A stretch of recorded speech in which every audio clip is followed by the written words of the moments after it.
Hello, in this video we're going to talk about gestational diabetes mellitus, or GDM for short. Gestational diabetes is a common condition that occurs during pregnancy, specifically diagnosed roughly in the third trimester of pregnancy. As the name suggests, it essentially is similar to diabetes mellitus type 2, in that you have hyperglycemia and you have problems with insulin. So let's look at what normally happens during pregnancy. The pancreas is an organ responsible for producing the hormone insulin. And here is the target cell, which insulin will target eventually. And here is the fetus, which is inside the uterus of the pregnant lady. During pregnancy, there is beta cell hyperplasia. Beta cells, or B cells, are cells in the pancreas that produces and secretes the hormone insulin. When a pregnant lady eats, their blood glucose rises. There is hyperglycemia. Hyperglycemia will stimulate the beta cells of the pancreas to release the hormone insulin into circulation. The increase in insulin in the circulation will go around the body and then target specific cells, telling these cells to take up glucose from the blood in the attempts to reduce blood glucose. There is still enough blood glucose available in circulation to enter fetal circulation. The fetus requires glucose in order to gain energy and to grow. And so the fetus will receive adequate glucose, and so there will be normal fetal growth. The fetus will always receive glucose because of several reasons. The first is that during pregnancy, insulin sensitivity decreases. This means that the effects of insulin on maternal tissue is reduced. Because the effects of insulin is reduced, there will be more glucose in the blood. Beta cell hyperplasia in the maternal pancreas occurs because of reduced insulin sensitivity in maternal tissue. And this also is a cause of the factors released by the fetus telling the maternal body to feed it. What happens in gestational diabetes is that instead of a small decrease in insulin sensitivity in maternal tissue, there is a lot of insulin sensitivity decreasing, and thus also insulin resistance. Here is the pancreas of the mother with gestational diabetes, and here is the target cell of insulin, and here is the fetus in uterus. After a mother eats, blood glucose increases. There is hyperglycemia. Hyperglycemia stimulates the beta cells of the pancreas to release the hormone insulin into circulation. Insulin aims to target cells to increase glucose uptake in maternal tissue. But in gestational diabetes, there is insulin resistance, and therefore blood glucose is not taken up into maternal tissue as efficiently. The result of insulin resistance is hyperglycemia of the maternal circulation. With hyperglycemia, this also travels into fetal circulation, and so there is an increase in blood glucose in the fetus. Because of hyperglycemia in fetal circulation, the fetal pancreas thus will work by producing its own insulin. With more fetal insulin, the fetal tissue will take up more glucose that is available, and so there will be more growth of the fetus. The growth of the fetus increases and you get a big baby. Similarly, the increase in blood glucose in maternal circulation means that the mother can have symptoms of diabetes, which are the 4 Ps: polyuria, polyphagia, paresthesia, which is not actually common, but it's more so in chronic diabetes, and polydipsia. These symptoms are not very specific for gestational diabetes. Instead, gestational diabetes is rather asymptomatic. The reason for a big decrease in insulin sensitivity and the development of insulin resistance in gestational diabetes is thought to be because of the placenta producing hormones such as growth hormones, CRH, and placental lactogen. Placental hormones cause a decrease in insulin sensitivity to try to tell the mother to feed it with more glucose. Risk factors for gestational diabetes mellitus include a pregnant lady's age greater than 35 years old, obesity, family history of GDM, polycystic ovarian syndrome, certain ethnic groups, including Southeast Asians, and also having a previous history of GDM.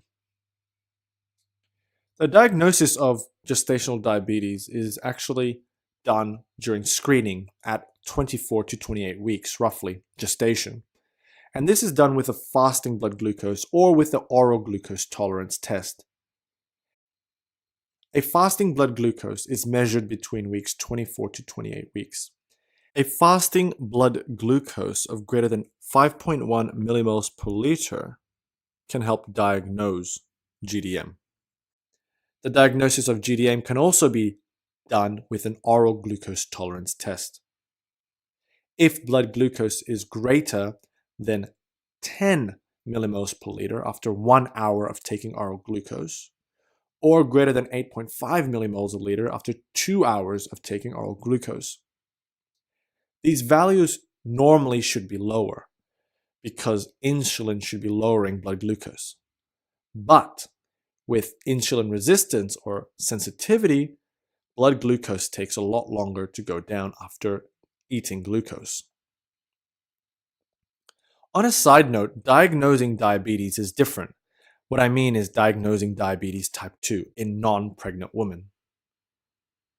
You can think of diagnosing diabetes type 2 as the 7-11 rule.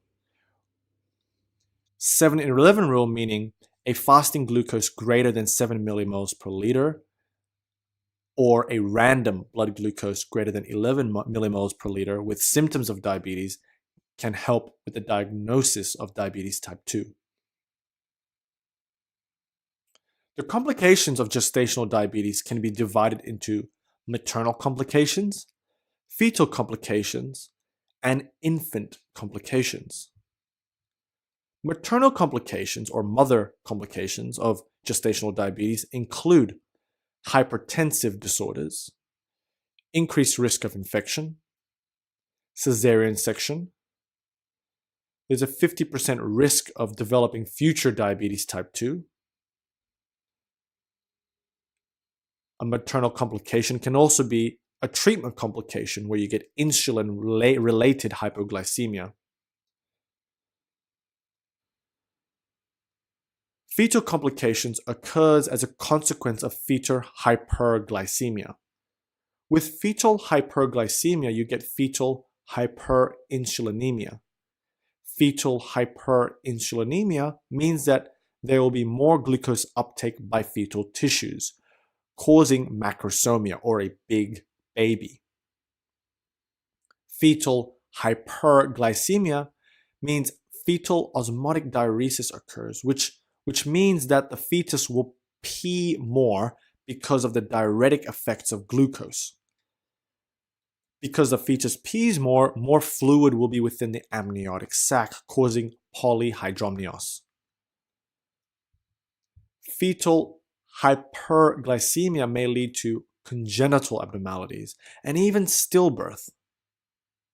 Infant complications or baby complications tend to occur during delivery or right after delivery. And this is because the fetus is larger than normal. There is macrosomia. And thus birth trauma can occur. And this can be trauma to the baby or to the mother's genital tract. After delivery, the fetus will not receive any more glucose from the mother because the umbilical cord is clamped. Keep in mind that there is still fetal hyperinsulinemia present, and this means that glucose will be taken up still. But With no more supply of glucose in the baby, this means that there is hypoglycemia.